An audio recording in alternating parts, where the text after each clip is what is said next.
बिस्मिल्लाहिर्रहमानिर्रहीम। अस्सलाम वालेकुम। आज हम स्टार्ट करेंगे अपना तीसरा लेक्चर, जो कि हमारा टॉपिक है atoms. Atoms the building block of matter.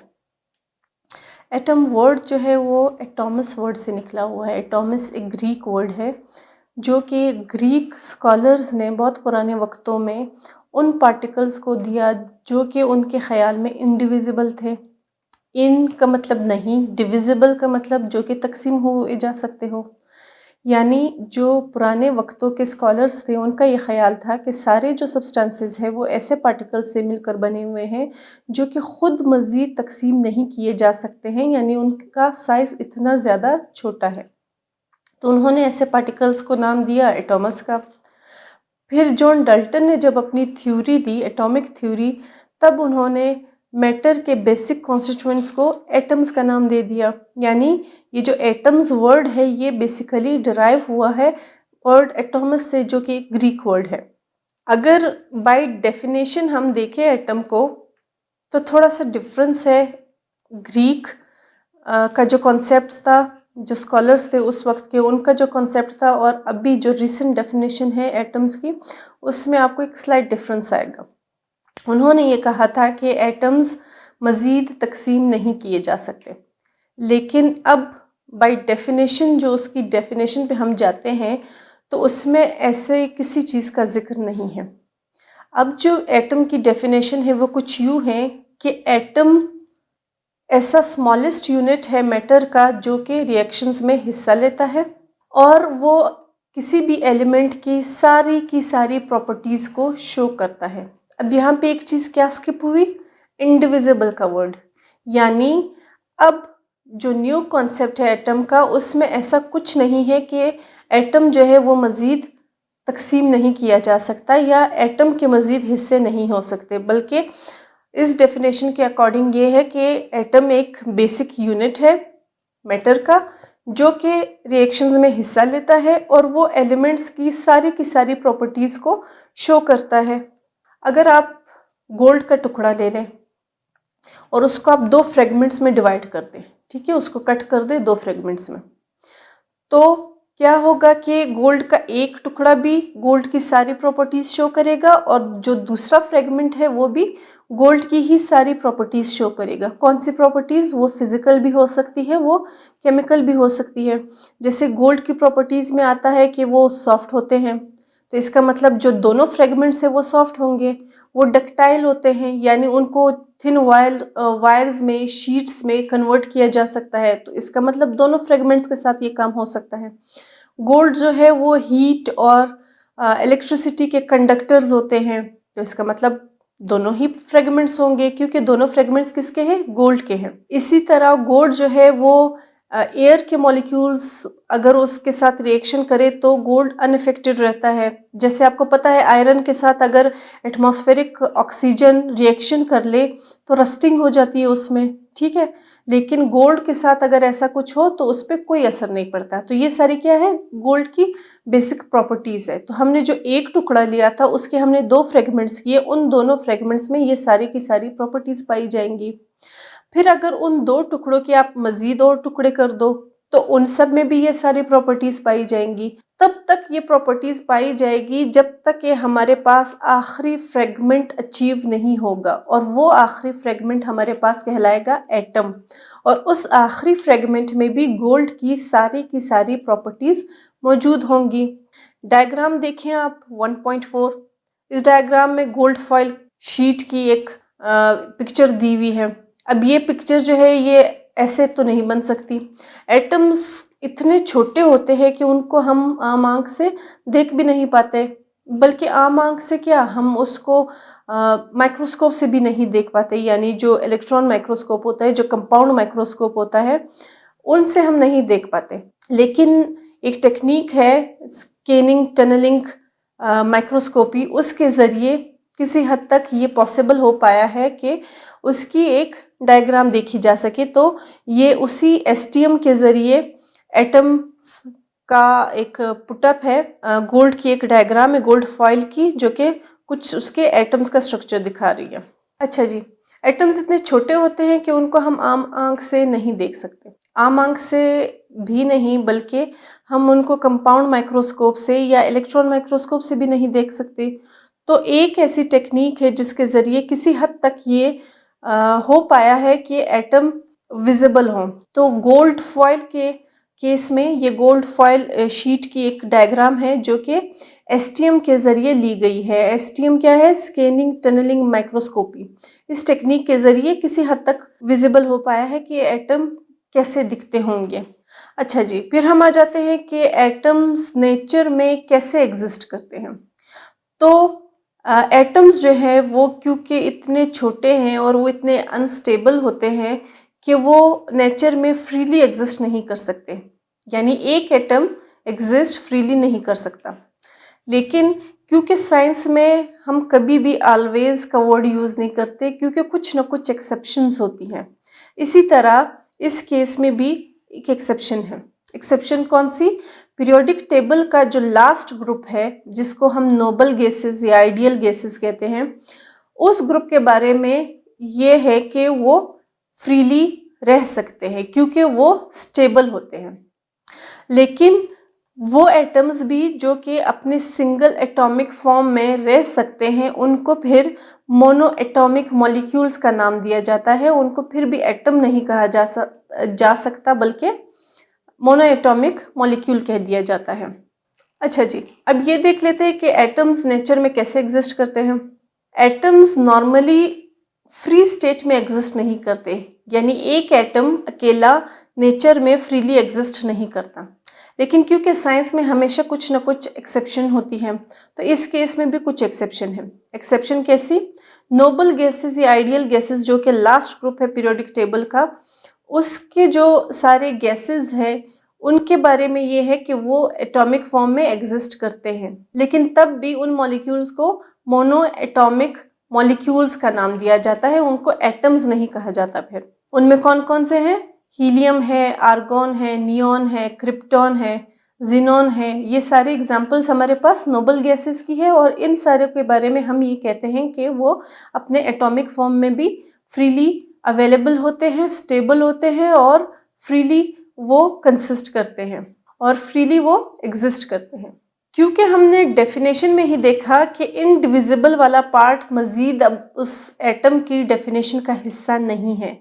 इसका मतलब कोई गुंजाइश है उसमें कि उसके पार्ट्स हों, ठीक है, कि एटम खुद भी किसी चीज़ से मिलकर बना हो, कि एटम के स्ट्रक्चर में कुछ ना कुछ ऐसा मौजूद होगा जिसकी वजह से वर्ड इनडिविजिबल जो है वो रिमूव कर दिया गया रिसेंटली। तो हमारे पास एक टर्म आ जाती है सब एटॉमिक पार्टिकल्स। सब एटॉमिक पार्टिकल्स यानी एटम के अंदर ही जो बाकी पार्टिकल्स मौजूद हैं उनको हम सब एटॉमिक पार्टिकल्स कहते हैं। तो कौन कौन से सब एटॉमिक पार्टिकल्स हमारे पास मौजूद है? अच्छा जी, क्योंकि हमने डेफिनेशन में ही देखा कि इनडिविजिबल का वर्ड रिमूव कर दिया गया है, यानी कि कुछ ना कुछ ऐसे पार्टिकल्स मौजूद है जिनसे एटम खुद भी मिलकर बना हुआ है या जो कि एटम का पार्ट है। तो हमारे पास आगे अगला टॉपिक आ जाता है सब एटॉमिक पार्टिकल्स। अब हमने कह दिया कि एटम इतना छोटा है कि उसको ऐसे देखा नहीं जा सकता, लेकिन साइंटिस्ट ने बहुत सारी टेक्निक्स के थ्रू किसी हद तक ये कर चुके हैं कि इतना पता चल चुका है कि साइंटिस्ट को एक्सपेरिमेंट्स के थ्रू कि एटम खुद जो है वो अलग अलग पार्टिकल्स का बिल्डअप है, यानी अलग अलग पार्टिकल्स से मिलकर एटम बना हुआ है। और वो पार्टिकल्स कौन कौन से हैं? इलेक्ट्रॉन्स है, प्रोटॉन्स और न्यूट्रॉन्स है। प्रोटॉन्स उस पर पॉजिटिव चार्ज होता है, न्यूट्रॉन्स पे कोई चार्ज नहीं होता, न्यूट्रल से वर्ड निकला है, और इलेक्ट्रॉन्स पे हमेशा नेगेटिव चार्ज होता है। अब इनकी एटम में कौन कौन सी जगह होती है ये देख लेते हैं। प्रोटॉन्स जो है वो एटम के न्यूक्लियस में पाए जाते हैं। न्यूट्रॉन्स जो है वो भी एटम के न्यूक्लियस में प्रोटॉन के साथ ही पाए जाते हैं। लेकिन इलेक्ट्रॉन्स जो है वो न्यूक्लियस के बाहर गर्दिश करते हैं, वो न्यूक्लियस के बाहर रिवॉल्व करते हैं। और जिस जगह पे, जिस स्पेसिफिक एरियाज पे इलेक्ट्रॉन्स रिवॉल्व करते हैं, उन स्पेसिफिक एरियाज को हम शेल्स का नाम देते हैं। यानी प्रोटॉन्स और न्यूट्रॉन्स न्यूक्लियस के अंदर मौजूद होते हैं और इलेक्ट्रॉन्स जो है वो शेल में न्यूक्लियस के इर्द गिर्द रिवॉल्व कर रहे होते हैं। प्रोटॉन्स पे पॉजिटिव चार्ज होता है, न्यूट्रॉन्स न्यूट्रल होते हैं, जबकि इलेक्ट्रॉन्स पे नेगेटिव चार्ज होता है। अच्छा जी, यहाँ पे एक बात दूसरी याद रखने की ये है कि हमेशा प्रोटॉन्स और इलेक्ट्रॉन्स की जो नंबर है वो हमेशा सेम रहे। यानी अगर किसी एटम में प्रोटॉन 2 है तो इसका मतलब उसमें इलेक्ट्रॉन्स भी 2 है। अगर प्रोटॉन 10 है तो इसका मतलब उसमें इलेक्ट्रॉन्स भी 10 होंगे। यानी number of protons is equal to number of electrons in any atom. Diagrammatic representation देख लेते हैं। बोहर के एटॉमिक मॉडल से ये डायग्राम ली गई है। अब इसमें आप देखो, आपको कुछ स्ट्रक्चर्स नजर आ रहे हैं। जो ग्रीन कलर है उस पर कोई साइन नहीं है, तो क्या बात की हमने कि न्यूट्रॉन्स न्यूट्रल होते हैं। तो ग्रीन जो आपको सर्कुलर स्ट्रक्चर्स नजर आ रहे हैं वो हमारे पास न्यूट्रॉन्स हैं। जो पॉजिटिव चार्ज के साथ हमें स्ट्रक्चर्स नजर आ रहे हैं वो प्रोटॉन्स है, क्योंकि हमने बात कर ली कि उसमें पॉजिटिव चार्ज होता है। अच्छा, और ये दोनों है कहाँ पे? बिल्कुल एटम के बीच में, यानी एटम के न्यूक्लियस में मौजूद है और दोनों एक साथ ही मौजूद है। ठीक। और इलेक्ट्रॉन्स बाहर जो ये नेगेटिव चार्जेस मूव कर रहे हैं एरियाज में, ये स्पेसिफिक ऑर्बिटल्स में, वो क्या कहलाते हैं? इलेक्ट्रॉन्स कहलाते हैं। कौन सा चार्ज होता है उन पे? नेगेटिव चार्ज होता है। और वो जहाँ रिवॉल्व कर रहे होते हैं उस स्पेसिफिक एरियाज को क्या कहते हैं? शेल्स कहते हैं।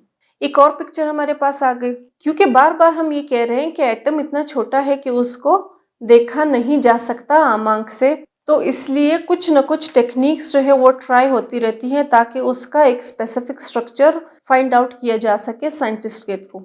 अब ये जो डायग्राम है ये एटम के बेसिक कैरेक्टर्स शो करती है। बेसिक कैरेक्टर्स कैसे? जो डार्कर एरिया है वो हमें बताता है कि इलेक्ट्रॉन्स की डेंसिटी कितनी है, यानी इलेक्ट्रॉन्स कितने ज्यादा या कितने कम रिवॉल्व कर रहे हैं न्यूक्लियस के इर्द गिर्द। ठीक है।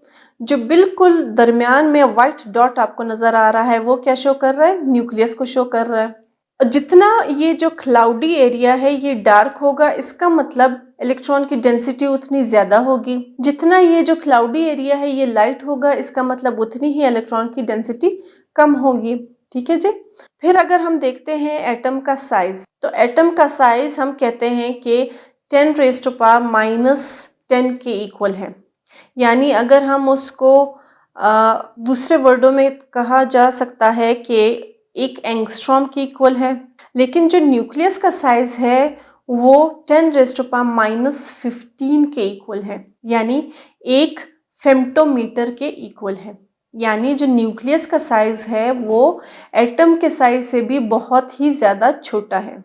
अगर हम आसान अल्फाज में देखें तो हम ये भी कह सकते हैं कि एटम का साइज जो है वो न्यूक्लियस के साइज से तकरीबन 10,000 गुना बड़ा है और न्यूक्लियस का साइज तकरीबन 10,000 गुना छोटा है। ठीक है। ये हम समझने के लिए, क्योंकि ये जो नंबर्स दिए हुए हैं ये नंबर्स पॉसिबल नहीं है इनकी ऐसे अगर हम मज़ीद इसको समझने के लिए आसान अल्फाज में कह सके तो हम ये भी कह सकते हैं कि न्यूक्लियस का साइज़ एटम के साइज़ से तकरीबन 10,000 गुना छोटा और एटम का साइज़ न्यूक्लियस के साइज़ से तकरीबन 10,000 गुना बड़ा है। अच्छा जी, फिर हम आ जाते हैं एटॉमिक नंबर पे। हमने पीछे प्रोटॉन्स की बात की कि प्रोटॉन्स पे पॉजिटिव चार्ज होते हैं। अब एटॉमिक नंबर क्या होता है?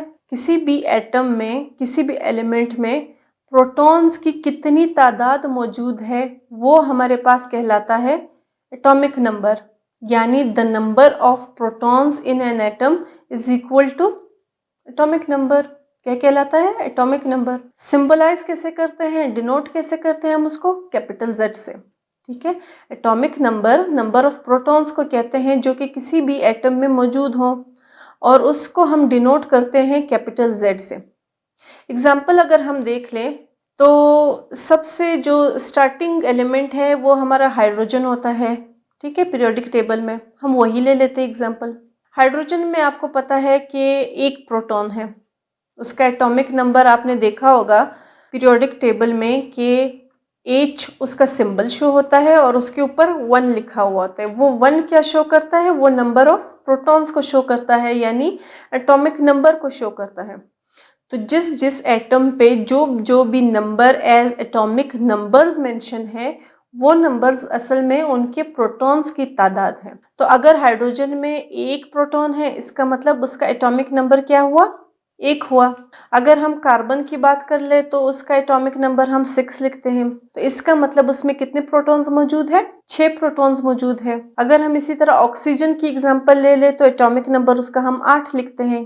किस बेसिस पे लिखते हैं? क्योंकि उसमें प्रोटॉन्स की तादाद 8 है और हम कहते हैं कि जो प्रोटॉन्स की तादाद है वही एटॉमिक नंबर है, तो इसलिए हम उसका भी एटॉमिक नंबर 8 लिखते हैं। अब ये जो एटॉमिक नंबर्स है ये ऐसे हैं जैसे आप किसी क्लासरूम में जाओ तो स्टूडेंट्स को उनके नामों के बजाय अटेंडेंस के टाइम उनके रोल नंबर्स के थ्रू कॉल किया जाता है। वैसे ही एटॉमिक नंबर्स जो है वो आप ऐसे समझ लो जैसे एलिमेंट्स के रोल नंबर्स हैं जिनसे उनको आइडेंटिफाई किया जाता है। ठीक है जी। तो atomic numbers number of protons होते हैं और उनको डिनोट किया जाता है कैपिटल Z से। ये देख लीजिए डायग्राम आ गई। अभी हमने बात की कि आप देख रहे हो यहाँ पे हाइड्रोजन है, ठीक है। हाइड्रोजन नाम है उसका, H सिंबल है उसका। यहाँ पे ये 1 आपको नज़र आ रहा है। ये 1 क्या शो कर रहा है कि हाइड्रोजन में 1 प्रोटॉन है। इसका मतलब यहाँ पे इसको हम क्या कह रहे हैं कि हाइड्रोजन का एटॉमिक नंबर क्या है? 1 है। ठीक है जी। इसी तरह बाकी जो सारे एलिमेंट्स हैं उनके भी एटॉमिक नंबर्स शोन है और उनके एटॉमिक नंबर्स हमें क्या इंफॉर्मेशन देते हैं कि उन एटम्स में प्रोटॉन्स की तादाद कितनी मौजूद है। एटॉमिक नंबर की बात हो गई। अब यहाँ पे देखें एक और भी चीज़ मौजूद है, ये नंबर। एटॉमिक नंबर्स की तो बात हो गई। अब आ जाते हैं मास नंबर पे। थोड़ा सा वापस पीछे जाते हैं। अब जब हम एटॉमिक नंबर की बात कर रहे थे तो हमने ये पार्ट स्किप कर दिया था। यहाँ पे आपको एक नंबर नज़र आ रहा है जिसके साथ उन्होंने लिखा है एटॉमिक मास। प्रोटॉन्स की तो हमने बात कर ली कि प्रोटॉन्स का नंबर एटॉमिक नंबर है। अब ये नंबर कहाँ से आया? तो ये नंबर आता है number of protons plus number of neutrons, यानी जो नंबर ऑफ प्रोटॉन्स और नंबर ऑफ न्यूट्रॉन्स का कलेक्टिव आंसर होगा वो कहलाता है हमारे पास मास नंबर। ठीक है। यानी अगर हम एग्जांपल ले लेते हैं कार्बन 12 की ही, तो कार्बन में हम कहते हैं कि प्रोटॉन्स जो है वो 6 है। ठीक है। इसका मतलब उसमें इलेक्ट्रॉन्स भी कितने हैं? 6 है। ठीक है। ये तो पीछे क्लियर हो गया कि जितने नंबर ऑफ प्रोटॉन्स होंगे उतना ही नंबर ऑफ इलेक्ट्रॉन्स होंगे, वो इक्वल होते हैं हमेशा नंबर में। अब हम कार्बन के लिए जो मास नंबर वाला स्लॉट है यहाँ पे हम यहाँ पे लिखते हैं 12। ठीक है। ऊपर हम लिखते हैं 6, यानी एटॉमिक नंबर 6 है और ये जो मास नंबर है उस पे हम लिखते हैं 12। तो 12 कहाँ से आएगा? 6 तो नंबर ऑफ प्रोटॉन्स हो गए, तो बाकी 12 जो है वो किसके नंबर्स है? वो नंबर ऑफ न्यूट्रॉन्स है। यानी number of protons 6 plus number of neutrons 6, दोनों को जब हम ऐड करेंगे हमारे पास क्या आ जाएगा? 12 आ जाएगा। और उस 12 को हम क्या कह देते हैं? हम एटॉमिक मास नंबर कह देते हैं। इसी तरह अगर नाइट्रोजन की एग्जांपल देखेंगे तो नाइट्रोजन का एटॉमिक नंबर 7 है, यानी उसमें 7 प्रोटॉन्स है और उसमें 7 ही न्यूट्रॉन्स है। तो इसका मतलब उसका एटॉमिक नंबर कितना हो गया? 7 हो गया। और उसका मास नंबर कितना हो गया? 7 को 7 से आप प्लस कर देंगे, उसका आंसर आ जाएगा 14। तो हम कह देंगे कि नाइट्रोजन का एटॉमिक मास नंबर जो है वो 14 है। इसको आप यहाँ पे ऐसे, इसको अगर आप ऐसे देखोगे तो हम ऐसे लिखते हैं कि प्रोटॉन्स जो है वो हमारे पास होते हैं, लेट सपोज कार्बन की बात कर लेते हैं, तो कार्बन में हमारे पास 6 प्रोटॉन्स हैं और न्यूट्रॉन्स कितने हैं? 6 है। तो इसका मतलब इन दोनों को जब हम ऐड करेंगे हमारे पास क्या आ जाएगा? 12 आ जाएगा। ठीक है। तो हमने बात कर ली एटॉमिक नंबर्स की भी, मास नंबर्स की भी, उनकी एग्जांपल्स की भी। अब जो मास नंबर होता है उसका बहुत ज़्यादा इफेक्ट होता है किसी भी एटम के फिजिकल प्रॉपर्टीज़ और हत्ता के केमिकल प्रॉपर्टीज़ पे भी। हमारे पास कुछ कॉमन एलिमेंट्स हैं और उनके एटॉमिक नंबर्स और मास नंबर्स मौजूद हैं। स्टार्ट करते हैं हम लोग हाइड्रोजन से, देख लेते हैं कि कैसे कैसे इनकी किस कैलकुलेशन के थ्रू ये नंबर्स हमारे पास आ गए। हाइड्रोजन पहला एलिमेंट, नंबर ऑफ प्रोटॉन हमें मालूम है कि 1 है। अच्छा, हाइड्रोजन में नंबर ऑफ न्यूट्रॉन्स जो है वो 0 है। ठीक है। एक इलेक्ट्रॉन होता है उसमें, एक प्रोटॉन होता है और न्यूट्रॉन कोई भी नहीं होता। तो इसका मतलब क्या हुआ कि नंबर ऑफ प्रोटॉन हमारे पास एटॉमिक नंबर और number of proton plus number of neutron हमारे पास मास नंबर, यानी जो हाइड्रोजन है उसका एटॉमिक नंबर भी 1 है और मास नंबर भी 1 है। मास नंबर क्यों 1 है? क्योंकि न्यूट्रॉन्स इसमें प्रेजेंट नहीं होते। फिर हम हीलियम की बात कर लेते हैं।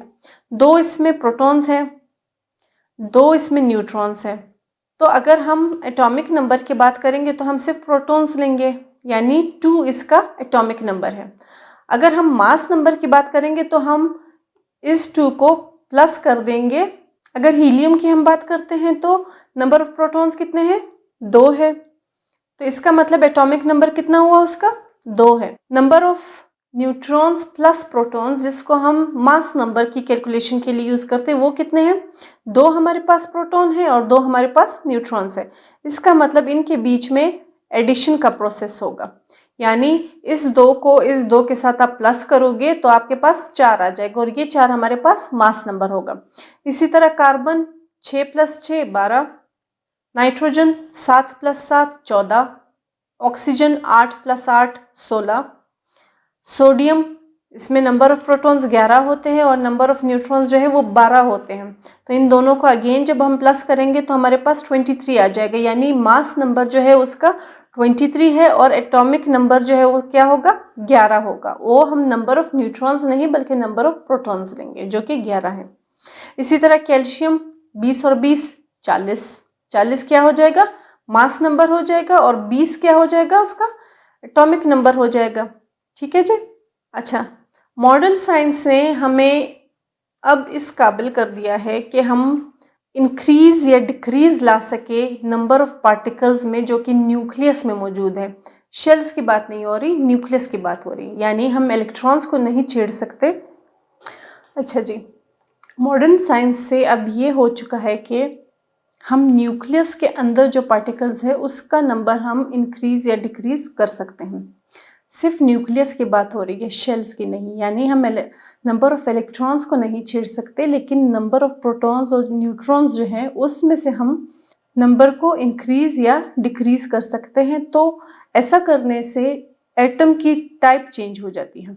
ये हम आगे डिटेल में पढ़ेंगे।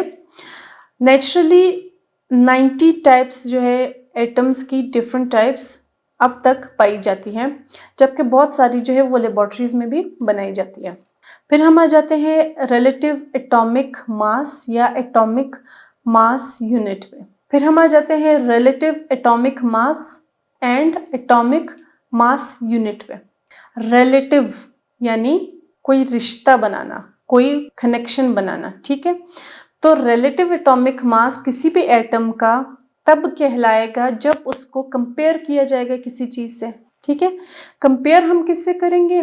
साइंटिस्ट ने हमें एक स्टैंडर्ड दिया हुआ है, कार्बन 12 का जो एटम है वो, यानी हम किसी भी एटम का रिलेटिव एटॉमिक मास जब फाइंड आउट करेंगे तो हम उस एटम को कंपेयर करेंगे सिर्फ और सिर्फ कार्बन 12 के साथ, क्योंकि वो एक सेट स्टैंडर्ड है हमारे पास। इसकी मिसाल आप ऐसे देख लो, जैसे तराजू आप यूज करते हो, उस पे जो बॉट्स होते हैं, यानी 1 kg, 5 kg, आधा kg, ठीक है, उस बॉट्स को आप रेफरेंस लेते हो, फिर उसके अगले साइड पे आप लोग अपना जो भी नापना होता है, तोलना होता है, वो आप रखते हो। तो इसका मतलब वो जो वेट हमें पता चलता है वो किस हिसाब से पता चलता है, किस रेफरेंस से पता चलता है? उस बॉट को स्टैंडर्ड सेट किया होता है, उसी के रेफरेंस से हम फाइंड आउट करते हैं। यानी अगर कोई चीज 1 kg के इक्वल आ गई तो हम कहते हैं कि ये उस 1 kg हो गया, ठीक है। अगर उसका हाफ आ गया तो हम कहते हैं उसका आधा हिस्सा, यानी आधा kg। उससे कम आ गया तो हम उसका पाव का नाम दे देते हैं। इसी तरह एटम्स में भी जो एक सेट स्टैंडर्ड है वो कार्बन 12 का एटम सेट किया हुआ है। किसने? साइंटिस्ट ने, ठीक है। उसको हम कंपेयर करेंगे अलग अलग एटम से, तब हमारे पास फाइंड आउट होगा किसी भी एटम का रिलेटिव एटॉमिक मास। और ये जो कार्बन 12 है ये कार्बन का सबसे लाइटेस्ट आइसोटोप है। आइसोटोप्स हम आगे डिटेल में पढ़ेंगे, लेकिन अब तक के लिए आप ये जान लो कि कार्बन के 2 आइसोटोप्स होते हैं, एक कार्बन 12 होता है और एक कार्बन 13 होता है। कार्बन 12 जो है उसकी अबेंडेंस बहुत ज़्यादा है नेचर में, यानी वो बहुत ज़्यादा क्वांटिटी में पाया जाता है, और कार्बन 13 जो है वो रिलेटिवली कम क्वांटिटी में पाया जाता है। तो हम किसी भी एटम का रिलेटिव एटॉमिक मास जब निकालेंगे तो हम उसको कार्बन 12 से कंपेयर करेंगे, कार्बन 13 से नहीं, कार्बन 12 से। अब हम रिलेटिव एटॉमिक मास निकालते क्यों हैं? देखिए, किसी भी चीज का absolute fixed amount find out करना मुश्किल होता है एज कंपेयर टू कि जब आप उसको किसी और चीज के साथ कंपेयर करके उसकी प्रॉपर्टीज फाइंड आउट करते हो। स्पेशली एटम के केस में ये है कि एटम खुद इतना छोटा है कि उसके अब तक देखने में प्रॉब्लम्स आ रही हैं कि उसको अब तक एक क्लियर इमेज नहीं प्रोवाइड हो पाई। तो उसका हम रिलेटिव एटॉमिक मास कैसे फाइंड आउट कर सकते हैं जो कि एग्जैक्ट एब्सोल्यूट एटॉमिक मास हो?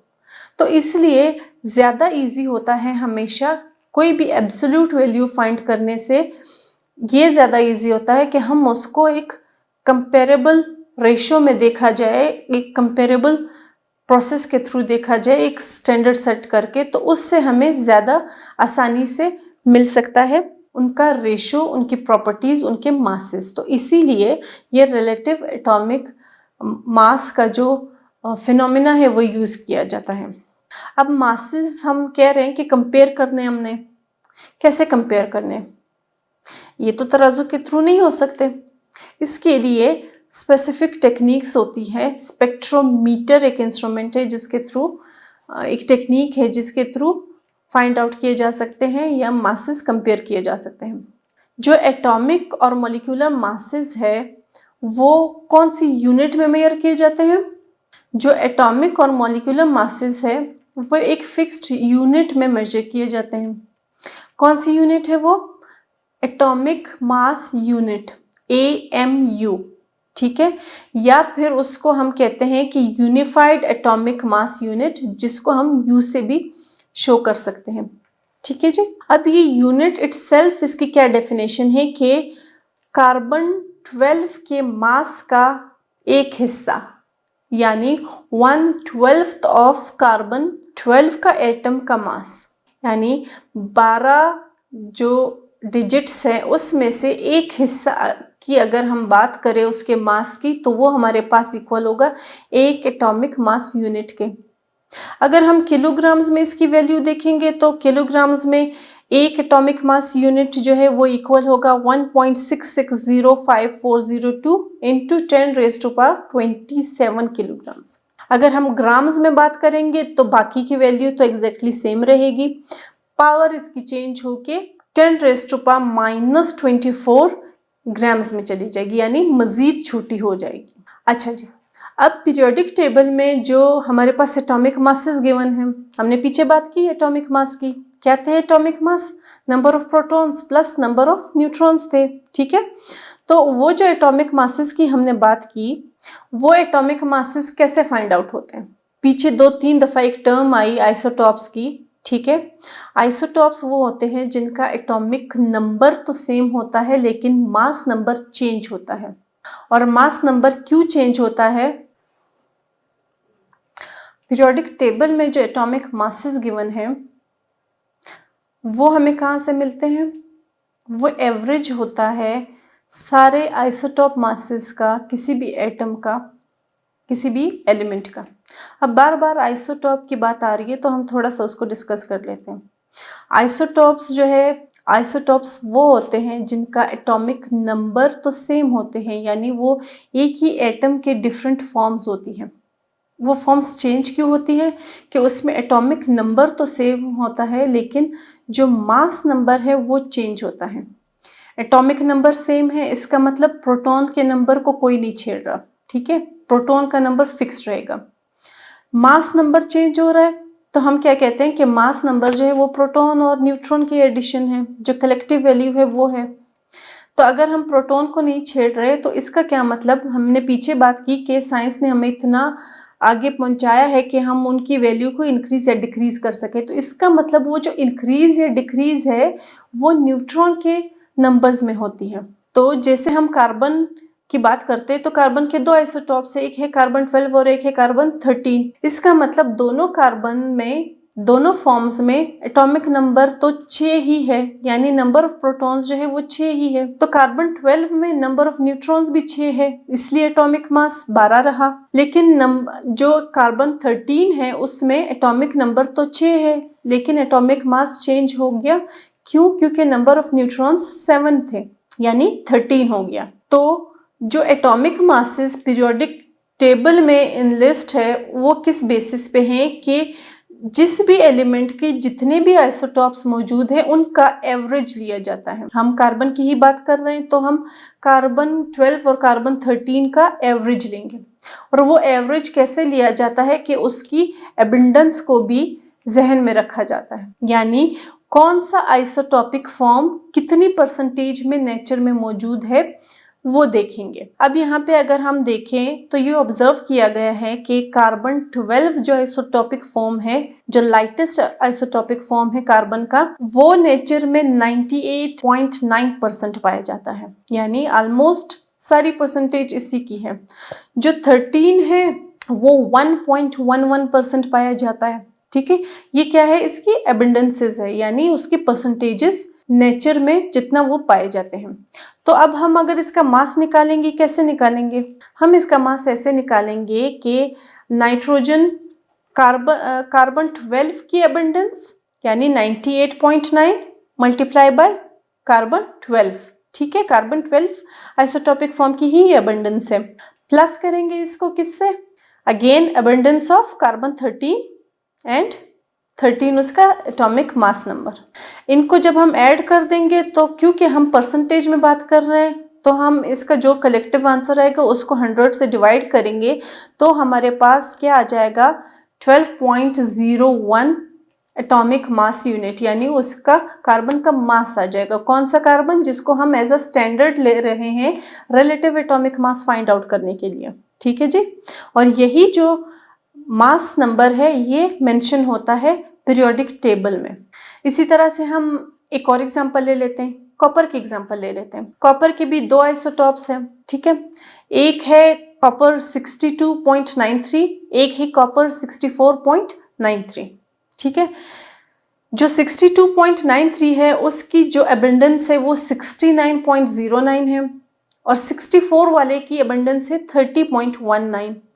अगेन हम क्या करेंगे? जिसकी जो अबेंडेंस है उसको उसके एटॉमिक मास नंबर से मल्टीप्लाई करेंगे और आपस में ऐड कर देंगे, यानी कॉपर 62.93 को हम मल्टीप्लाई करेंगे 69.09 से और उसको ऐड कर देंगे हम 64.93 मल्टीप्लाई बाय 30.91 से। फिर अगेन क्योंकि परसेंटेज की बात हो रही है तो हम उसको 100 से डिवाइड कर देंगे, हमारे पास वैल्यू आ जाएगी 63.55 AMU। यानी ये जो हमारे पास AMU यूनिट में अब जो वैल्यू आई है ये हमारे पास एटॉमिक मास है कॉपर का, यानी जो कि निकाला गया दोनों का एवरेज फाइंड आउट करके। तो जिन जिन भी एलिमेंट्स के आइसोटॉपिक फॉर्म्स एग्जिस्ट करते हैं उनका हमेशा से एटॉमिक मास नंबर ऐसे फाइंड आउट किया जाता है कि जितने भी आइसोटॉपिक फॉर्म्स मौजूद हैं उनको उनके एबिडेंसेस के हिसाब से ऐड किया जाता है, 100 से डिवाइड किया जाता है, तो हमारे पास एक एवरेज मास नंबर आ जाता है जो कि पीरियोडिक टेबल में मेंशन्ड है। फिर हम आ जाते हैं एम्पेरिकल फार्मूला और मॉलिक्यूलर फार्मूला पे। फिर हम आगे चलते हैं एम्पेरिकल एंड मॉलिक्यूलर फार्मूले। केमिस्ट्री में अब तक भी जो हम देखते आ रहे हैं हर एक को कोई ना कोई शॉर्ट नेम, कोई शॉर्ट सिंबल दिया जाता है। ठीक है, तो वो जो शॉर्ट नेम यूज़ होता है उसको जो कि कंपाउंड्स के कॉन्स्टिट्यूएंट्स को, मॉलिक्यूल्स के कॉन्स्टिट्यूएंट्स को शो करता है कि कौन कौन सी चीज़ें मिलकर क्या क्या बना रही है और कितनी अमाउंट में मिलकर बना रही है, वो हमारे पास बेसिकली कहलाता है फार्मूला। ठीक है, जैसे हम पानी के लिए हम हर जगह वाटर नहीं लिखते, हम उसका एक फार्मूला लिखते हैं जो कि है H2O, यानी यही जो है सिंबलाइज करता है पानी के मॉलिक्यूल को, तो ये उसका क्या है? फार्मूला है। अब एम्पेरिकल फार्मूला जो होता है वो सिंपलेस्ट रेशियो शो करता है एटम्स के बीच जो कि किसी भी कंपाउंड में मौजूद हो। ठीक है, किसी भी कंपाउंड में अलग अलग टाइप के एटम्स मौजूद होते हैं, अलग अलग क्वांटिटी में मौजूद होते हैं, लेकिन उसका जो सिंपलेस्ट रेशियो है वो हमें क्या बताता है, एम्पिरिकल फॉर्मूला बताता है। अगर हम इसको एग्जाम्पल के थ्रू समझें तो यहाँ पे एग्जाम्पल गिवन है ग्लूकोज की। ग्लूकोज का फॉर्मूला क्या लिखते हैं हम, C6H12O6। यानी अगर हम इसको दूसरे वर्ड्स में देखें तो एक कार्बन के लिए उसका डबल हाइड्रोजन और उसके ही जितना ऑक्सीजन चाहिए। तो अगर इसको हम रेशियो फॉर्म में देखें तो 1:2:1, ठीक है। यानी एक कार्बन के लिए 2 हाइड्रोजन और 1 ऑक्सीजन चाहिए होगा, वो उस नंबर्स को मल्टीप्लाई करेंगे। इसी तरह अगर हम इसको एम्पिरिकल फॉर्मूला के ही फॉर्म में लिखें तो इसको लिखा कैसे जाता है, ग्लूकोज का जो एम्पिरिकल फॉर्मूला है वो फिर यूं लिखा जाएगा, CH2O। यानी H2 क्यों आ रहा है, क्योंकि उसके जो नंबर ऑफ एटम्स है वो डबल है ऑक्सीजन और कार्बन के मुकाबले में, और कार्बन और ऑक्सीजन जो है वो सिंगल इसलिए आ रहे हैं क्योंकि उनके एग्जैक्ट सेम नंबर्स हैं, ठीक है। और जो हाइड्रोजन है वो उनका डबल है, तो इसलिए CH2 जो है वो सिंपलेस्ट रेशियो शो करता है ग्लूकोज के मॉलिक्यूल का, और वही हमारे पास कहलाता है उसका एम्पिरिकल फॉर्मूला।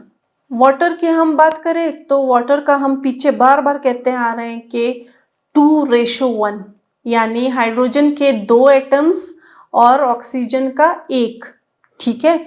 ये मिलके क्या बनाते हैं, पानी बनाते हैं। तो इसका सिंपलेस्ट रेशियो जो पॉसिबल है वो क्या है, 2:1 है।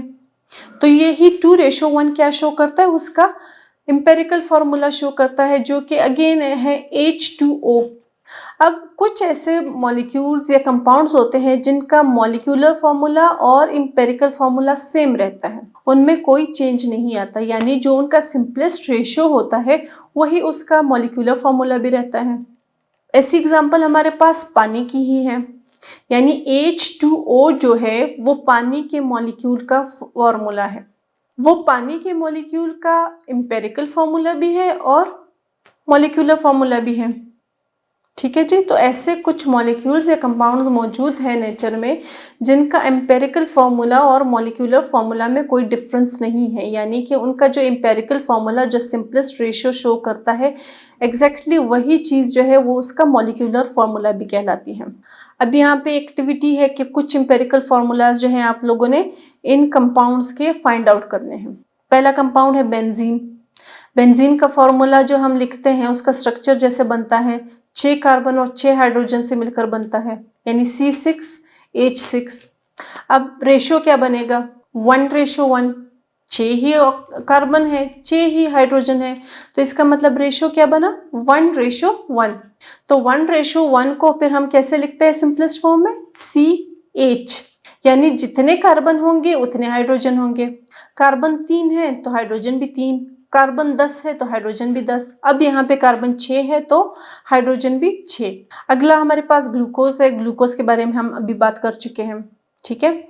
सुक्रोज है, सुक्रोज का जो फॉर्मूला है वो अगेन कौन से एग्जाम्पल में आ जाता है, जिसका एम्पेरिकल फॉर्मूला और मॉलिक्यूलर फॉर्मूला दोनों सेम हो, यानी जो सिंपलेस्ट रेशियो है वो भी वही है और जो मॉलिक्यूलर फॉर्म है वो भी वही है। तो सुक्रोज का क्या फॉर्मूला है कि कार्बन के 12 मॉलिक्यूल्स, हाइड्रोजन के 22 मॉलिक्यूल्स और ऑक्सीजन के 11 मॉलिक्यूल्स।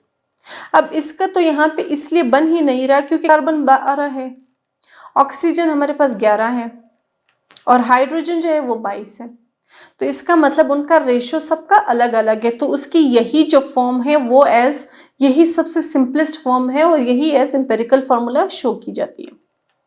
कार्बन डाइऑक्साइड की बात कर लें, सेम वैसे ही एग्जाम्पल है जैसे वाटर की। अगेन 1 कार्बन 2 ऑक्सीजन, रेशियो क्या बना 1:2। वाटर का क्या रेशियो था 2:1। कार्बन डाइऑक्साइड के केस में क्या हो जाएगा, इन्वर्स हो जाएगा, 1:2 हो जाएगा।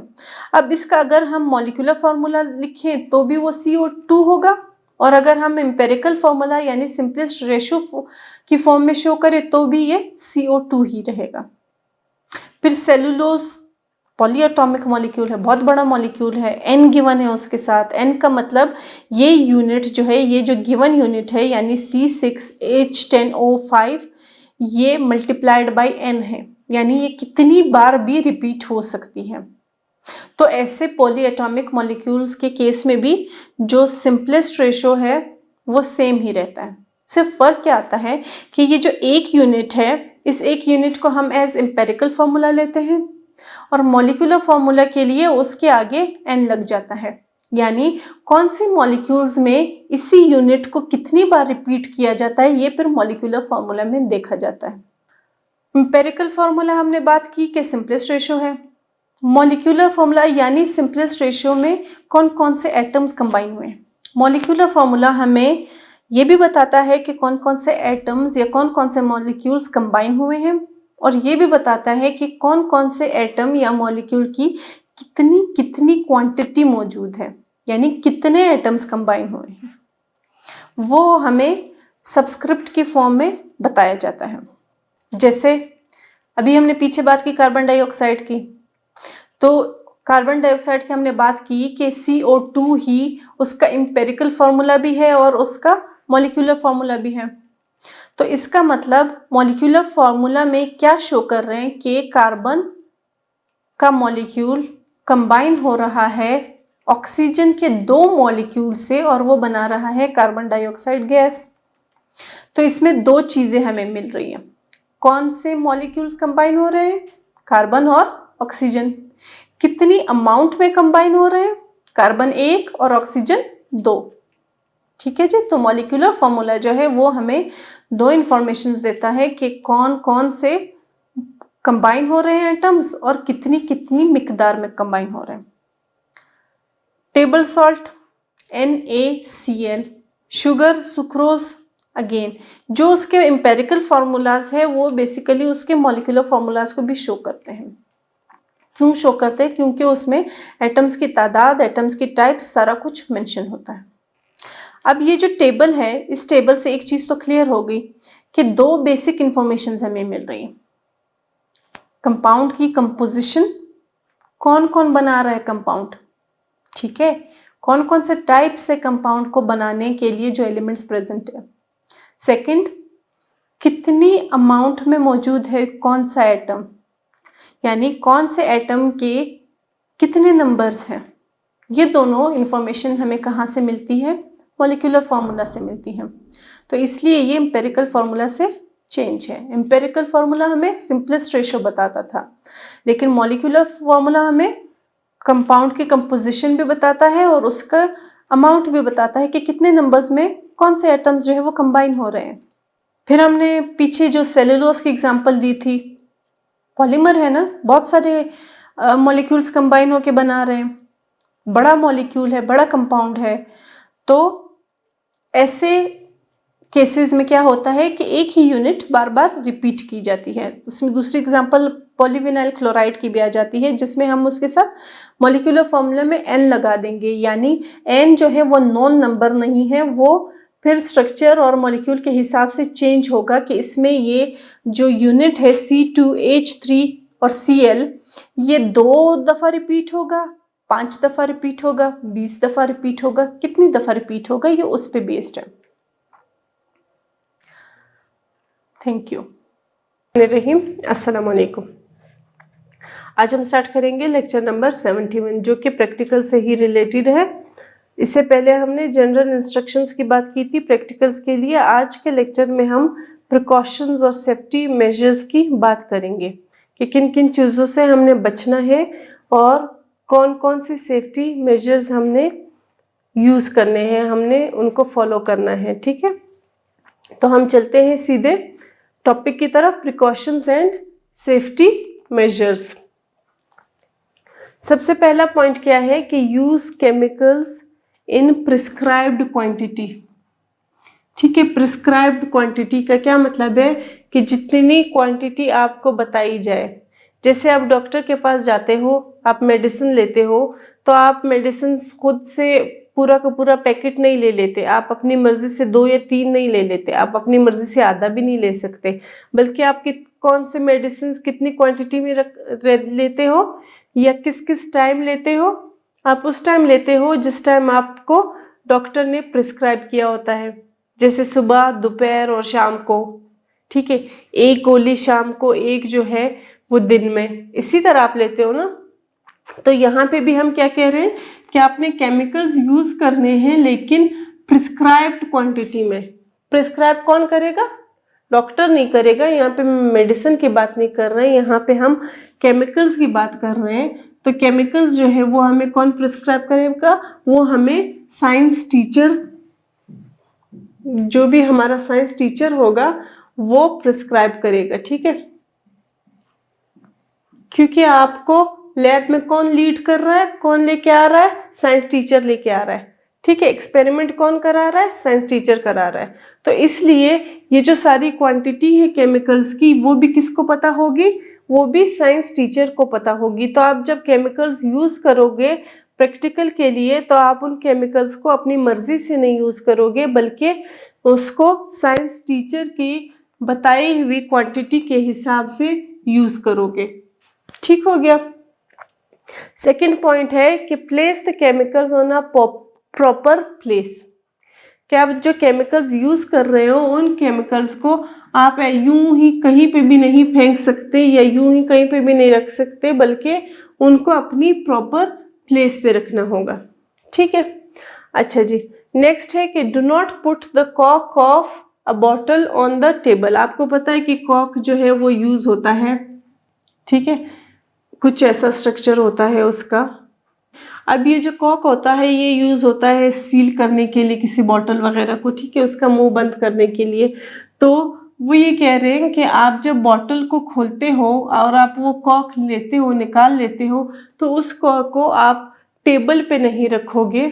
ठीक है, क्यों नहीं रखोगे? क्योंकि वो कंटेमिनेट हो जाएगा। क्या हो जाएगा? कंटेमिनेट हो जाएगा। कंटेमिनेट का क्या मतलब है कि उसमें टेबल के सरफेस के ऊपर जो जर्म्स वगैरह है वो उस पे आ जाएंगी। ठीक है, उससे क्या होगा कि आपका जो प्रैक्टिकल होगा उसमें आपके पास एरर आ जाएगा। तो इसलिए आप नहीं चाहोगे कि उसमें एरर आए, तो इसलिए आप उसको डायरेक्टली टेबल की सरफेस पे कभी भी नहीं रखोगे, बल्कि कोई और चाइना डिश या कोई और बर्तन उठा के आप उस कॉर्क को वहां पे रख दोगे, ताकि उसमें कंटेमिनेशन ना हो सके और उसकी वजह से कोई एरर जो है वो ना आ सके। अच्छा जी, नेक्स्ट हमारे पास है कि do not put hot objects on the table. ठीक है, अगेन जैसे सेम कॉर्क के लिए था वैसे ही हमारे पास किसके लिए है?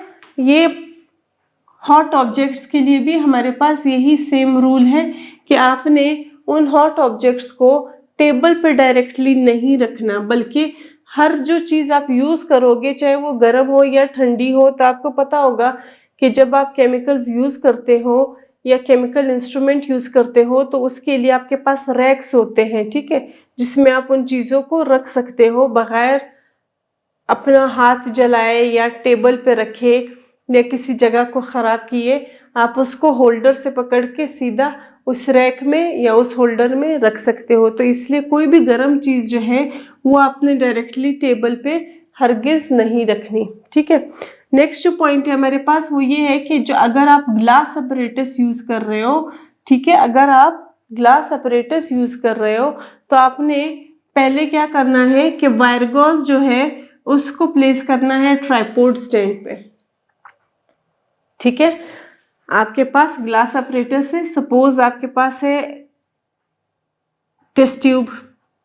ठीक है, अब इस टेस्ट ट्यूब को आपने हीट करना है, तो आप जिस वायर गॉज पे, ये आपके पास एक ट्राइपॉड स्टैंड है। ठीक है, ये आपके पास एक ट्राइपॉड स्टैंड आ गया। ठीक, अब इस ट्राइपॉड स्टैंड पे यहां से नीचे से आपने यहां से यूं आग दी हुई है। ठीक है, आपने बर्नर को ऑन किया हुआ है, यहाँ पे आपने इसमें केमिकल डाला हुआ है। अब आप इसको हीट करना चाह रहे हो, तो जब आप इसको हीट करोगे तो हमें क्या बताया जा रहा है कि इस ग्लास अपरेटस को हीट करने से पहले आप इस जो ट्राइपॉड स्टैंड है उस पे पहले वायर गॉज रखोगे। ठीक है, ऐसे वायर ऐसे आपके पास वायर होती है, ठीक है। इस वायर गॉज को आप यहाँ पे प्लेस करोगे, उसके बाद उसके थ्रू ऊपर जो हीट आ रही होगी उस पे आपने टेस्ट ट्यूब को हीट करना है। डायरेक्ट आपने टेस्ट ट्यूब को हीट नहीं करना है, ठीक है जी। बात क्लियर हो गई? अच्छा जी, नेक्स्ट पॉइंट हमारे पास है कि do not light spirit lamp needlessly. अगर आपको ज़रूरत नहीं है तो बग़ैर ज़रूरत के आपको स्पिरिट लैंप को जलाने की ज़रूरत नहीं है। क्यों? क्योंकि स्पिरिट लैंप जो है वो अल्कोहल का बना होता है, तो उससे नुकसान हो सकता है। तो अगर आपको ज़रूरत नहीं है तो आपको उसको जलाने की बिल्कुल भी ज़रूरत नहीं होनी चाहिए, ना आपको जलाना चाहिए। अच्छा जी, नेक्स्ट है कि hold the weight with the help of tongs while using physical balance. आप फिजिकल बैलेंस यूज कर रहे हो। फिजिकल बैलेंस एक तरह का नहीं होता, कई तरह का होता है, ठीक है। एक नॉर्मल तराजू के जैसा भी होता है, एक डिजिटल बैलेंस होता है, ठीक है। तो इस तरह से हमारे पास अलग अलग किस्म के फिजिकल बैलेंसेस मौजूद होते हैं। तो वो ये कह रहे हैं कि जब आपने फिजिकल बैलेंस यूज करना है, यानी आपने किसी चीज का वेट लेना है, तो आप क्या करोगे कि जिस भी चीज का वेट लोगे आप उन वेट्स को, आपको पता है वेट्स, अब जैसे केजी है तो केजी के लिए 1 केजी का अपना एक बार होता है, हाफ केजी के लिए अपना बार होता है, इसी तरह ग्राम्स के लिए होता है, ठीक है। तो वो ये कह रहे हैं कि वो जो वेट्स होते हैं उन वेट्स को आपने डायरेक्टली हाथ से नहीं पकड़ना, बल्कि उन वेट्स को आपने टोंग से पकड़ना है, ठीक है। जैसे आपके पास किचन में पराठा पकड़ने के लिए, किसी चीज को पलटने के लिए टोंग्स होते हैं, चिमटा जिसे कहते हैं, ठीक है। उसी तरह से यहाँ पे भी आपने इन वेट्स को पकड़ने के लिए चिमटा, साइंटिफिक लैब चिमटा होते हैं, उन चिमटे को आपने यूज करना है और वहां से आपने वेट्स को पकड़ना है।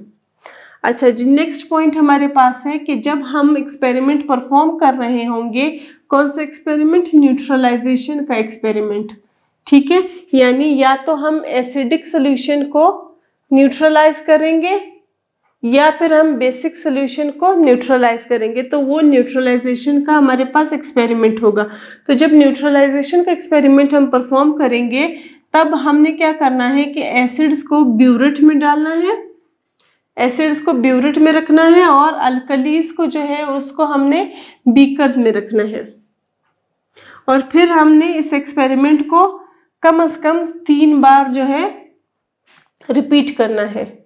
यानी जो बीकर का हिस्सा होगा उसमें आपके पास हमेशा अल्कली होना चाहिए, और जो एसिड होगा वो कहाँ पे होगा? वो हमारे पास इधर ब्यूरेट में होगा, जो कि ड्रॉप्स की फॉर्म में आता जाएगा। तब तक आता जाएगा, तब तक हम उसकी रीडिंग लेंगे जब तक ये जो यहाँ पे हमारे पास सोल्यूशन है वो न्यूट्रल ना हो जाए, ठीक है जी। जब तक हमारे पास सोल्यूशन न्यूट्रल ना हो जाए, तो इसको आपने कम से कम उसकी 3 रीडिंग्स लेनी होगी। क्लियर हो गया?